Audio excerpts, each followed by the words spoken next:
Good morning and welcome. My name is Annette Lovell. I am today's worship associate and will be facilitating this service with Reverend Kevin Carson. We come together on Sunday mornings because within us there is something that knows we need more than we can find in our aloneness. We know instinctively in the depths of ourselves that we need others in this journey of life, even though we also guard our independence and our individuality quite jealously. But we also come together because it feels good to be part of a community where you can give and take. We can be part of a bigger whole and are given the opportunities to serve, to share our talents, and to make this religious community better. It is truly a gift to give and share. We do have a few announcements this morning. Our congregational annual meeting will be held next Sunday, January 26th, after the service. We are a democratic society and we encourage all to attend, and if you are a member, to vote. There are several items up for discussion this year, and it's important to attend if possible. Copies of the proposed amendments to our bylaws are available over on the table. There's just one copy if you want to read it on paper, or they were also in your email blast last week. So please read those proposals before the meeting. The Philosophical Society is meeting next Wednesday, January 22nd. I think it's at 6:30. Catherine, is it 6:30? 7. At 7 o'clock here at the church, they will be discussing Scanlon's book, What We Owe Each Other. And all are welcome, even if you've never gone to one of the Philosophical Society meetings before. The book club is starting off again with The Sacred Depths of Nature by Ursula Goodenough. The meeting is not until February 19th, so you still have time to get the book and join in. Ms. Goodenough will be here in person March 9th talking about her book, and it should be really wonderful. So this is a nice prelude. And the Supper Club will be having another dinner on January 31st. That is next Friday. It'll be soups and breads and will be hosted by the Welcomers. Please sign up and put a reminder in your calendars. There's a sign-up sheet over on the table below the big chalice painting. And one more announcement. If you are in the older part of the building, in the bathroom or in the little closet, you will notice the water is trickling. That is for a reason. Please do not turn it off. It is cold outside and we are concerned about pipes. So there's a reason. And Kevin has one more message. If you looked at the website lately, you'll notice that next Sunday we're going to try something different. We're going to do what we're calling a forum format service, so it won't be the usual service. It'll be more of a discussion. And so there's a topic on there. I'll do some readings to kind of introduce things.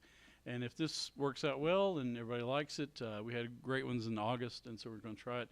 We may do it like roughly once a month here just to kind of change things up. So I just wanted to bring that to your attention.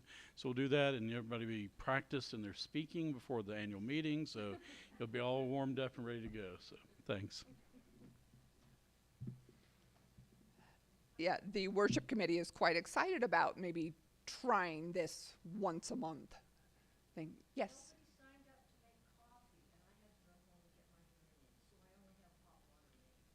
Okay, no coffee is made, but we have tea. So, okay. We do need to have people that would sign up for coffee. That is correct. Where is that sign-up sheet? It's right by the coffee. In the Jefferson room, or what is it called? Every week Willard room. Okay. Very good. It is a tradition in this congregation to spend a few moments of our service taking the time to say hello and welcoming each other. So let's do that now, and I will bring you back with the chime.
As we enter into the spirit of worship, it has been said that our breath is the gateway to the peace of stillness and the insights of our soul. So before we move into the formal part of our service, I'm going to ring our peace bowl 3 times. For as long as you can hear the hum of the peace bowl, I invite you to take a number of deep breaths in and slowly breathe out. With each breath, let peace come into you and be with you.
So we will continue the morning by reciting our covenant that we have chosen to represent our commitment to this place and to one another.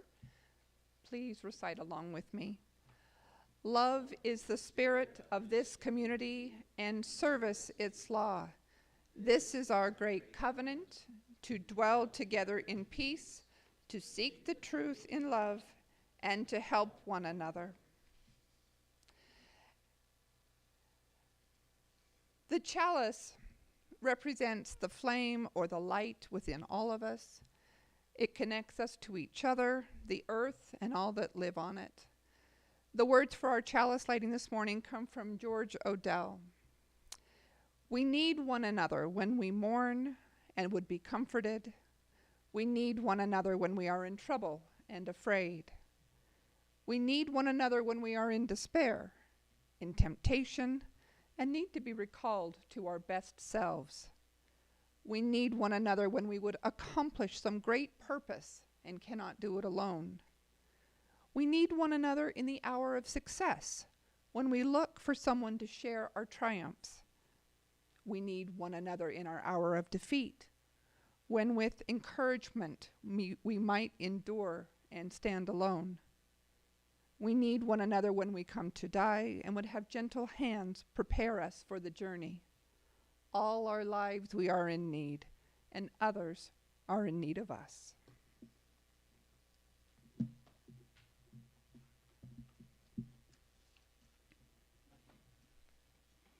Good morning. Our call to worship this morning comes from Reverend Tony Vincent. Here in this holy place, let us give ourselves to the spirit of the moment and find the sacred oneness which binds all life together. Knowing that much is beyond our ability to change, life calls us still to act in compassion and fairness wherever the opportunity presents itself. Let us seize the strength of the ritual, remember, renew, and relive the taste of hard-fought struggles in the human search for justice. We are hungry for the lessons of the past and for guidance toward the promise of the future. May we be open to all that expands our awareness and welcomes all to enter our embrace. I invite you now to rise in body or spirit and join in singing our opening hymn, number 1, May Nothing Evil Cross This Door.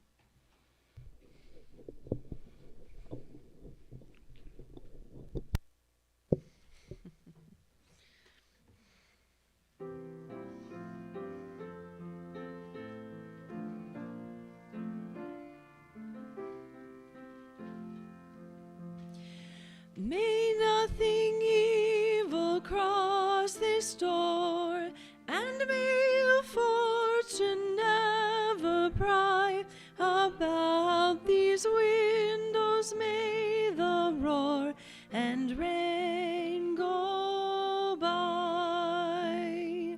By faith made strong, the rafters will withstand the battering of the storm.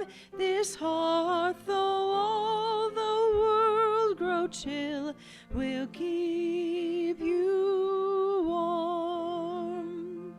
Peace shall walk softly through these rooms, touching our lips with holy wine, till every casual corner blooms into a shrine. With laughter drown the raucous shout, and though these sheltering walls are thin, may they be strong to keep hate out and hold love in.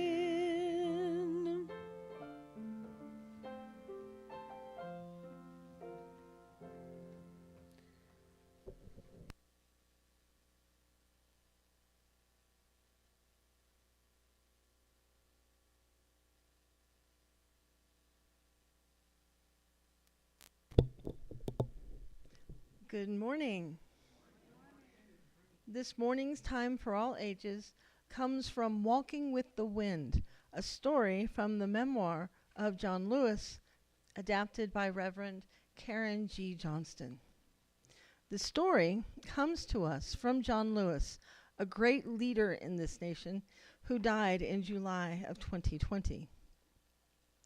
Many people were sad to lose him and thankful for all that he has done to bring about justice in our nation. He had lived a long and full life, asking of himself and asking of all of us to show up for justice, to do what we can and just a little bit more, to make sure that there was more fairness in our country. Now, John Lewis grew up in a large family, and he would spend time with his aunts and uncles, with his siblings, and with his cousins.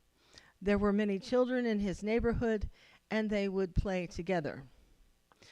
Mr. Lewis, in this story, tells about a time when he was playing outside his Aunt Seneva's house with about 14 other children when a big storm, arrived. A kind of storm that made him very afraid. Now, I'm going to tell the story from his perspective, so it's like he's talking. So when I say I, it really means John Lewis's words. 1, 2, 3. Now, Aunt Seneva was the only adult around, and as the sky blackened, hang on a second. Yep.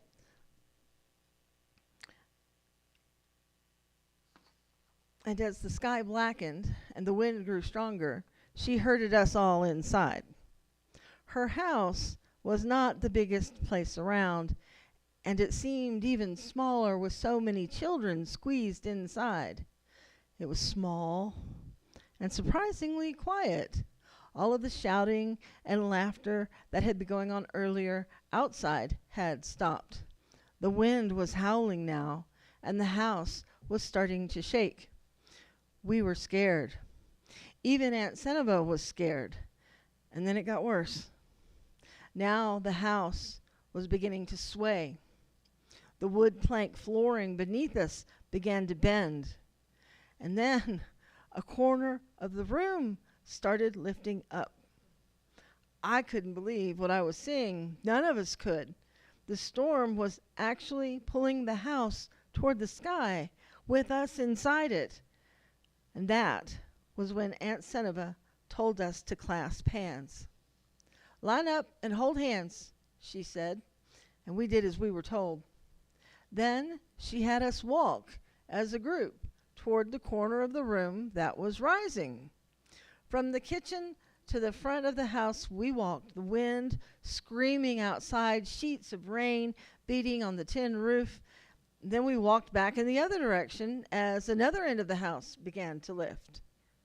And so it went, back and forth, 15 children walking with the wind, holding that trembling house down with the weight of our small bodies. Can you imagine what it was like to be inside that house, afraid that it might fall apart from the destructive force of the wind and rain and from the whole storm? Well, I'm glad that John Lewis wasn't alone, that he was there with his friends and family. I'm glad that they figured out a way to work together. When John Lewis was much older and was writing down the story of his whole astounding life, he wrote these words: "More than half a century has passed since that day, and it has struck me more than once over those many years that our society is not unlike the children in that house, rocked again and again by the winds of one storm or another, the walls around us seeming at times as if they might fly apart. It seemed that way in the 60s, at the height of the civil rights movement, when America itself felt as if it might burst at the seams. So much tension, so many storms. But the people of conscience never left the house. They never ran away. They stayed. They came together, and they did the best they could, clasping hands and moving toward the corner of the house that was weakest. And then another corner would lift, and we would all go there. And eventually, inevitably, the storm would settle, and the house would still stand. But we knew another storm would come, and we would have to do it all over again. And we did. And we still do, all of us, you and me, children holding hands, walking with the wind. We will now sing out the children.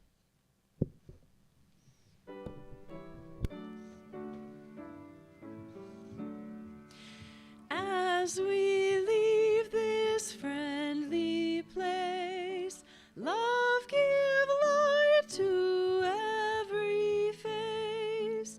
May the kindness which we learn light our hearts till we return.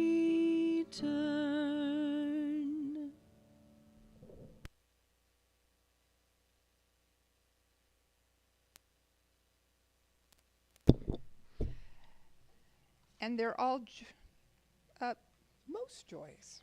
Let's start with our one concern. Karen Croft is having health problems.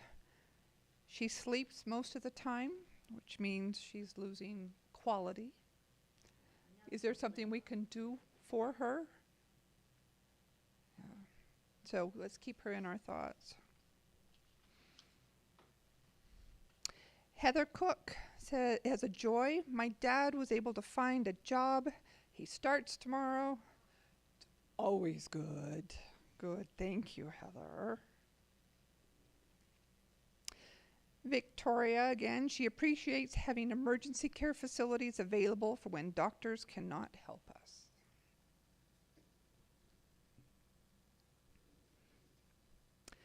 Vic Allen has a joy.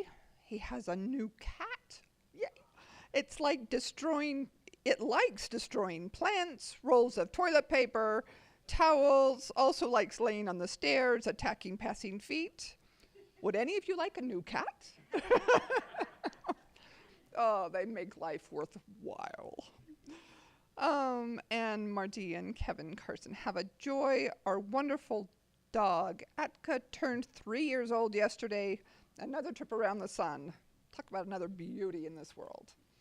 So, and we will light one more candle for the joys or the sorrows and concerns we choose not to share this time.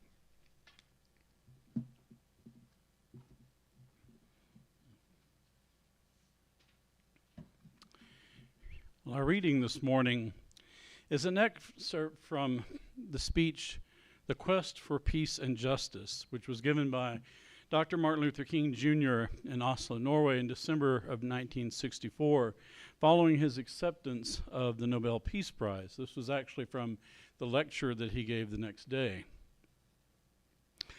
All I have said boils down to the point of affirming that mankind's survival is dependent upon man's ability to solve the problems of racial injustice, poverty, and war. The solution of these problems is in turn dependent upon man squaring his moral progress with his scientific progress and learning the practical art of living in harmony. Some years ago, a famous novelist died. Among his papers was found a list of suggested story plots for future stories, the most prominently underscored being this one. A widely separated family inherits a house in which they have to live together. This is the great new problem of mankind. We have inherited a big house, a great world house in which we have to live together.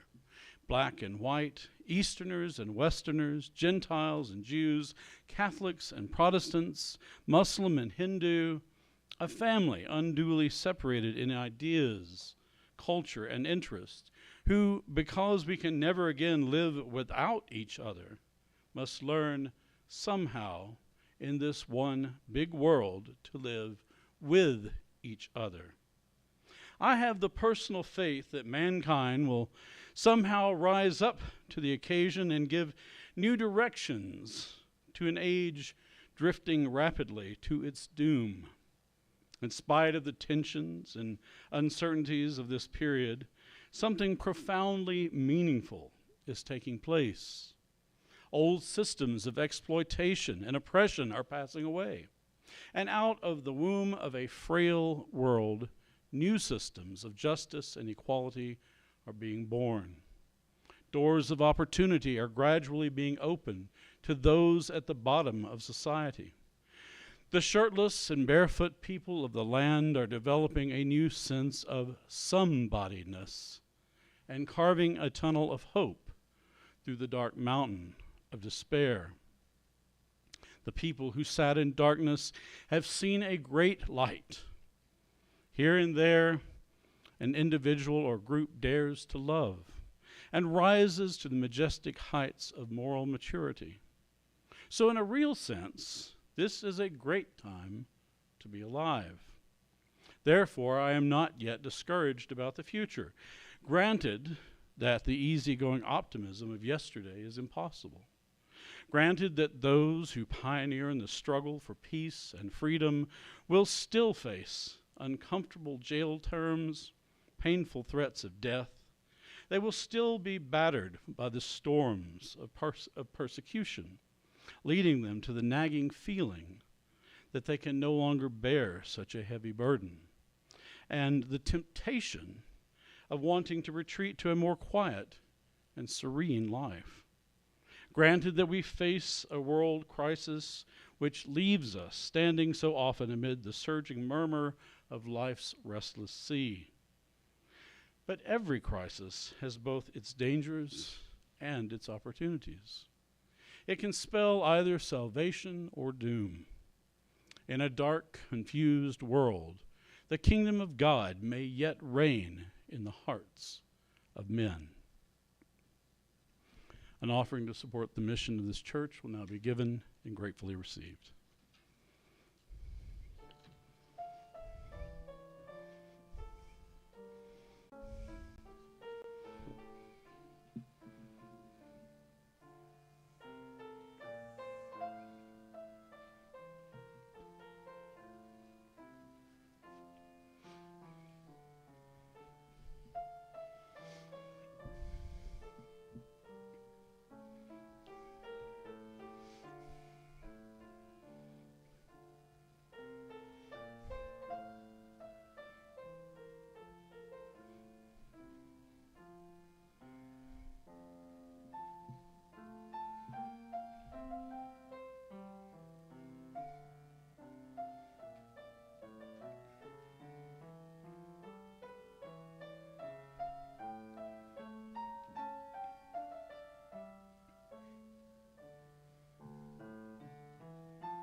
Every few years around the Martin Luther King Day holiday, I like to read the text of Dr. King's Nobel Peace Prize lecture or watch a recording of it online, in part because he was such a great orator, and to also take a moment to reflect on the issues he raised and whether the world, and America in particular, has made any progress.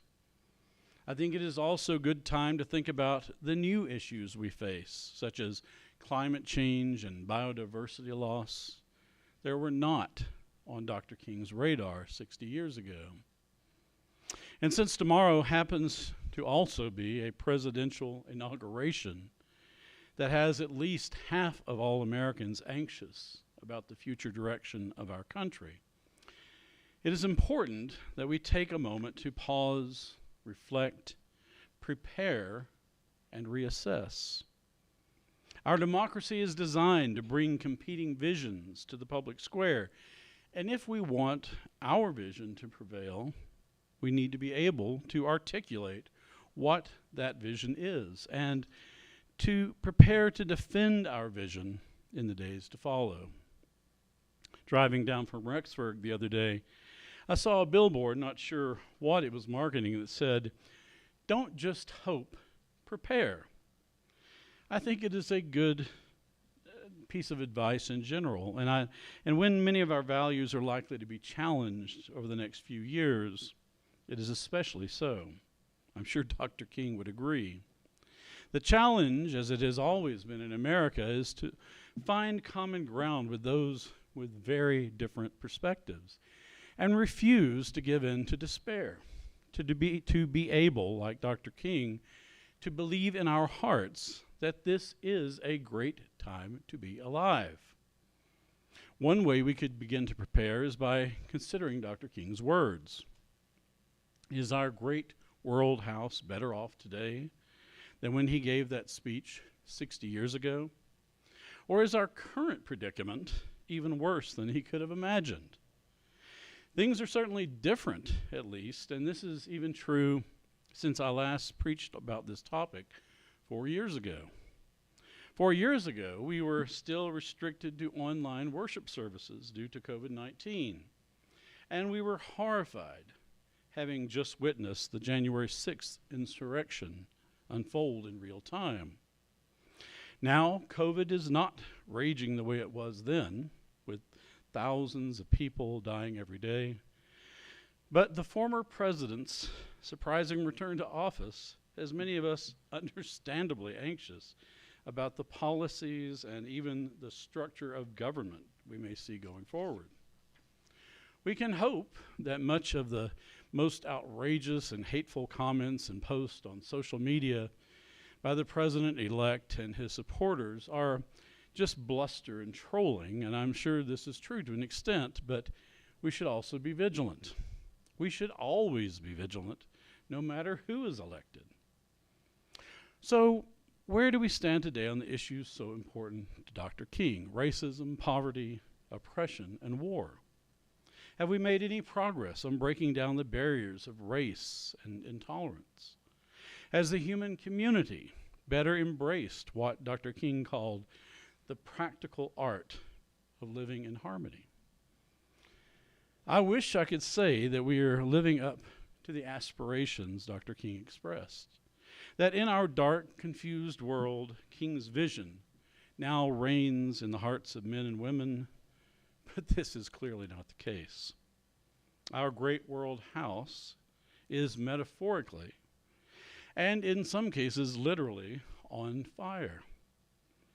In America, we have made progress on racism, but it is still an ugly reality that new generations are forced to confront. It is hard to believe that more than 50 years after Selma, there are still struggles over voting rights. And there are some politicians who are intentionally working to disenfranchise African Americans and other minorities in hopes of weakening their political power. Many of the same old tricks are still being attempted, but it is probably harder to get away with some of these tactics in the age of social media. It is distressing that saying Black Lives Matter is seen as controversial. And it is even more distressing that it even needs to be said. Too many young black men are still dying due to gun violence and at the hands of police. This isn't a new phenomenon. We're just seeing more evidence of this ongoing problem because of the proliferation of smartphones and body cameras. Technology is simply helping to expose the racism that is still pervasive in our legal system, long after Dr. King marched from Selma to Montgomery. Our criminal justice system is flawed, and politicians on both sides of the aisle have agreed on the need for reforms. Poverty and income inequality are as prevalent as ever, perhaps worse now than in the so-called Gilded Age of the robber barons. The global economy benefits a wealthy few and largely ignores the majority who struggle to get by. Even those of us who enjoy a more comfortable but modest lifestyle must keep fighting for access to affordable health care and against policies that would further consolidate the world's wealth. The current ascendancy of so-called tech bros should be alarming to anyone who isn't a billionaire. Money has always meant access to power, but it is astonishing to see the potential for oligarchy so openly on display in America. America may be the only true superpower that remains, but the threats of war and nuclear annihilation remain as nations rattle sabers and threaten one another. The situation in hot spots around the world, such as Ukraine and Israel-Palestine, remains in turmoil and unresolved, and the real suffering of average people is often exploited to promote twisted agendas of violence, suffering, and oppression. We are shocked and outraged when we see ordinary people killed in the name of some cause, especially in the name of religion. We struggle to understand why this is happening and how it can be stopped.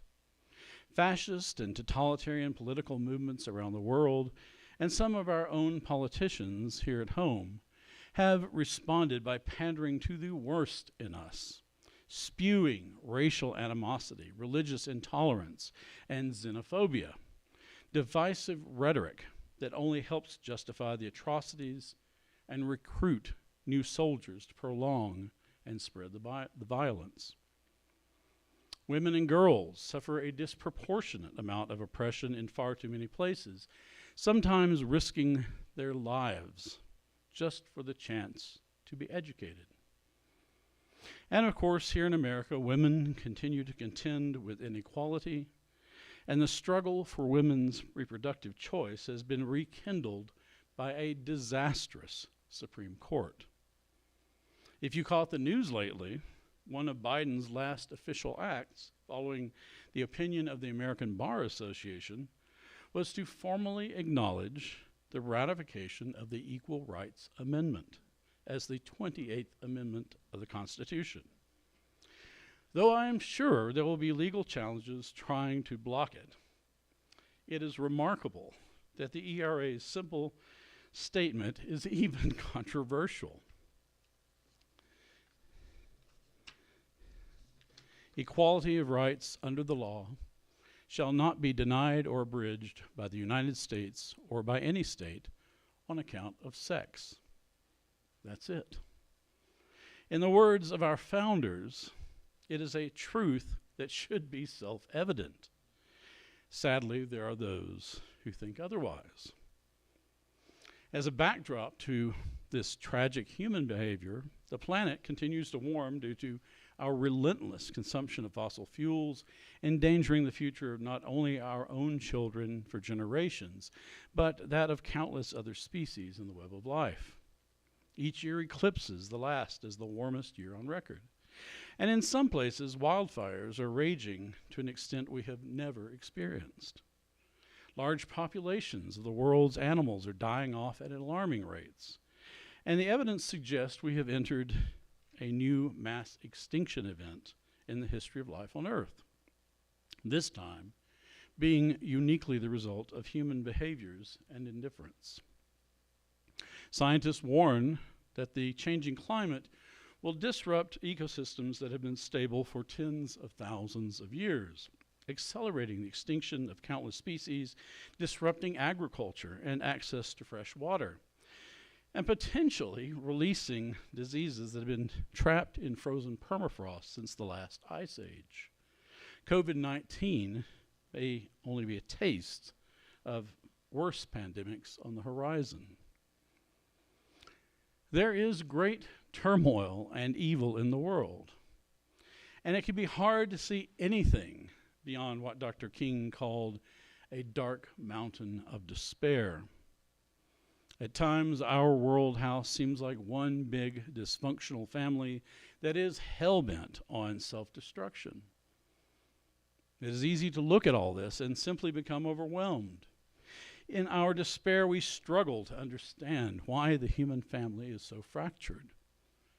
It may be tempting to embrace a kind of Calvinist theology that human beings are hopelessly depraved and sinful and incapable of changing for the better.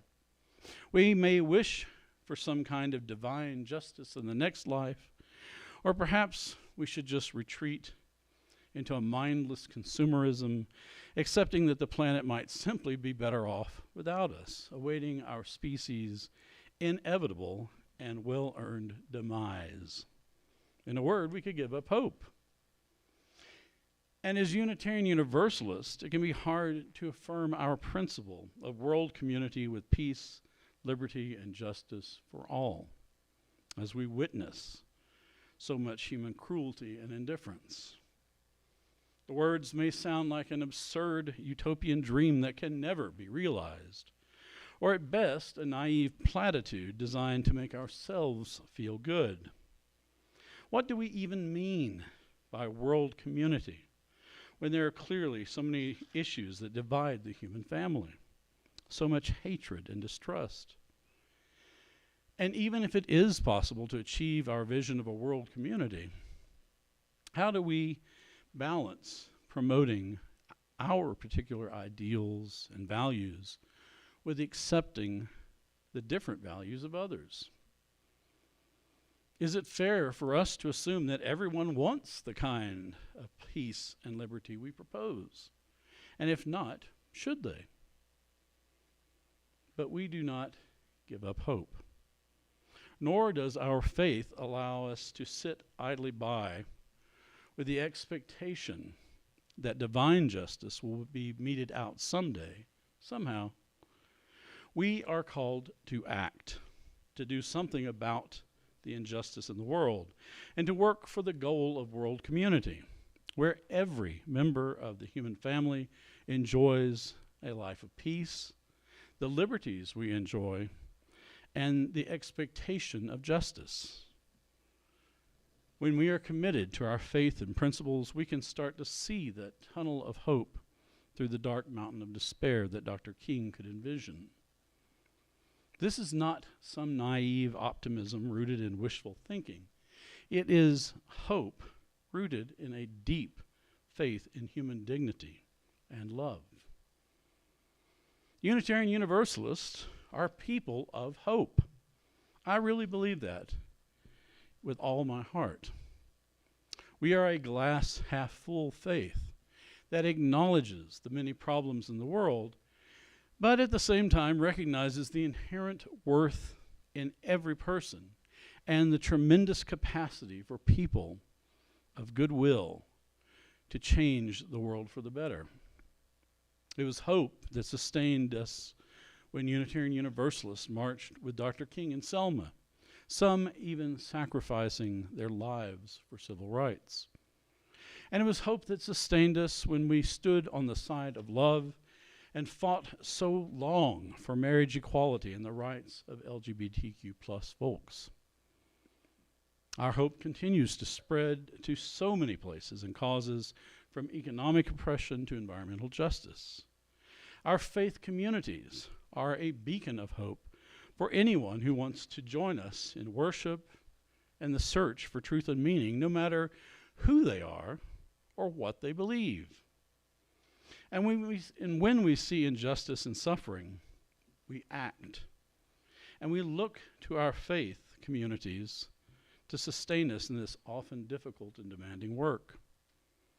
As my colleague, the Reverend Tom Shade, said, our liberal religious communities are there to contain both our comforts and discontents. They empower us to make a holy discontent effective in the world, and yet bearable for a lifetime. Sure, there is still plenty of work yet to do. Our world house is in pretty bad shape. The beloved community of our hopes is not yet realized, but we must never let despair gain the upper hand. As Dr. King said, every crisis has both its dangers and opportunities.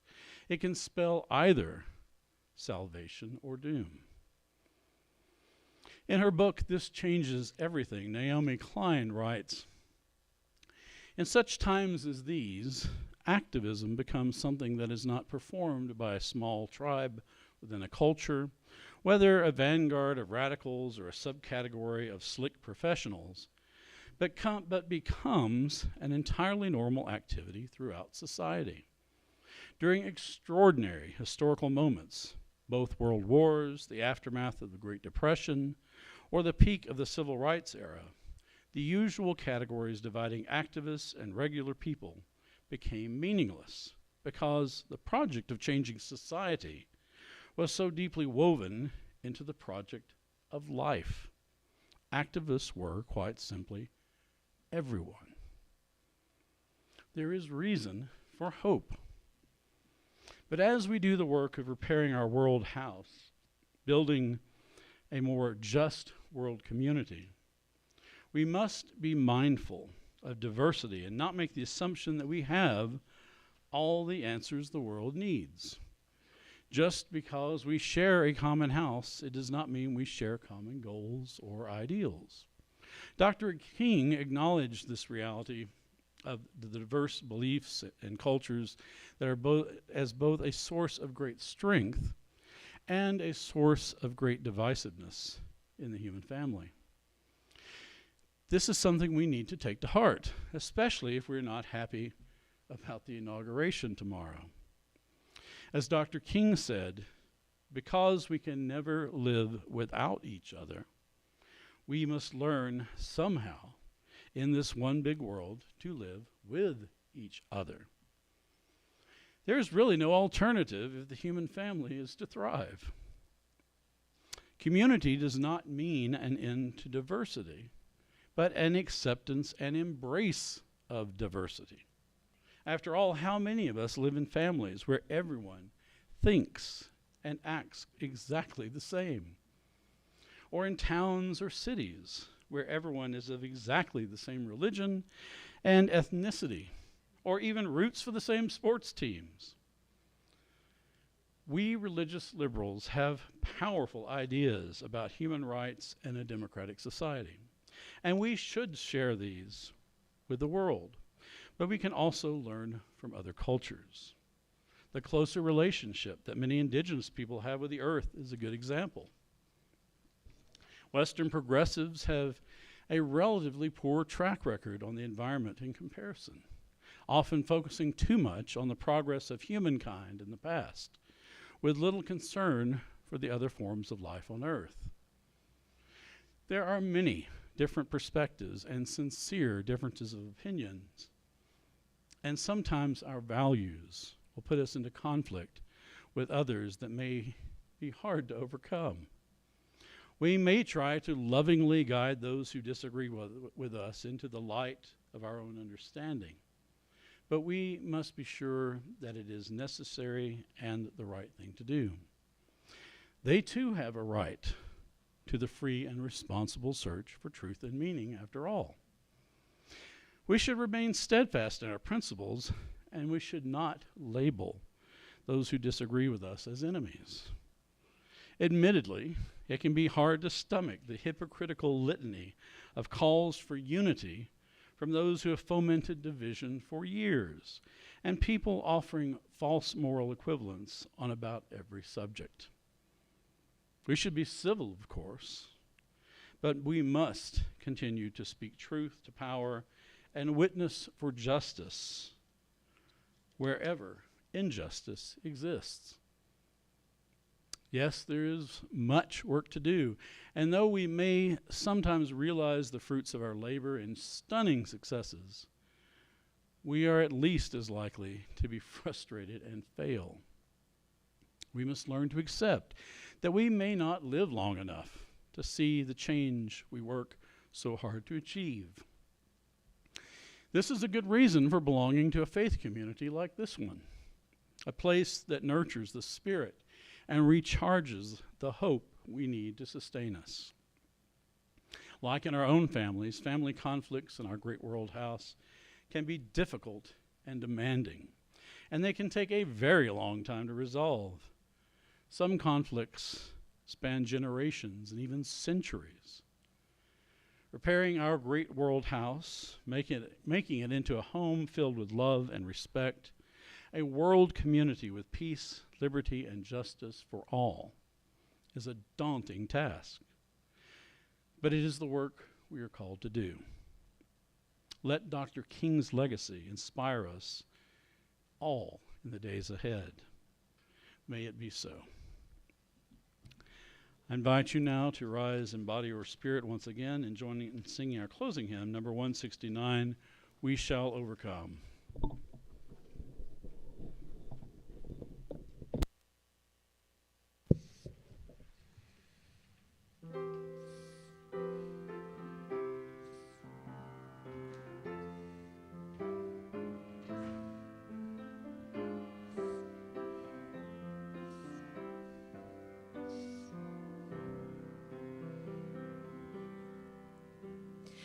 We shall overcome.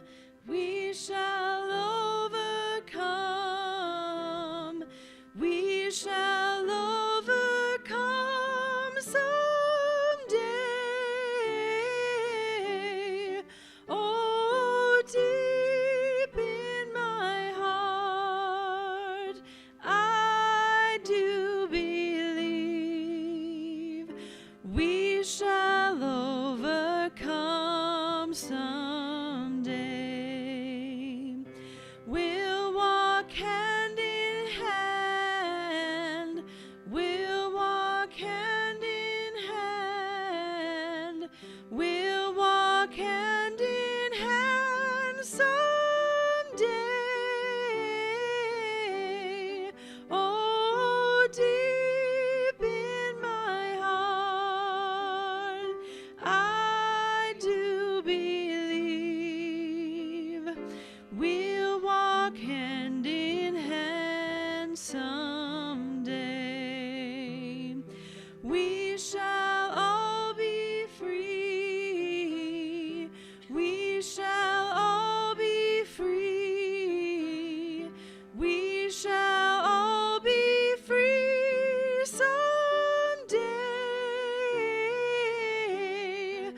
we shall live in peace someday. Oh, deep in my heart, I do believe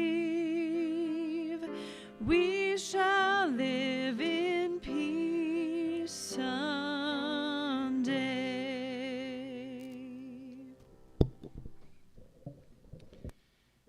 Just wanted to share that one of my fondest memories was in 2006 at our UU General Assembly in Fort Worth when I got to sing that song led by Pete Seeger with the entire assembly there. So it was just an incredible moment to remember. Our closing words are from the Reverend Milk Hoover. We can't change the past, but we can learn from it and build on it. We can't control the future, but we can shape it and enhance the possibilities for our children and grandchildren. We can't discern in the present the fullness of our actions and their impact, but we can be pioneers in our own time, exploring fully the crevices and cracks where knowledge and new insights might be found. We can explore our spectrum of relationships and confront our complacency and certainty about the way things are. We can dare to face ourselves in our entirety, to understand our pain, to feel the tears, to listen to our frustration and confusion, and to discover new capacities and capabilities that will empower and transform us. In the spirit of the pioneer, let us now go forth.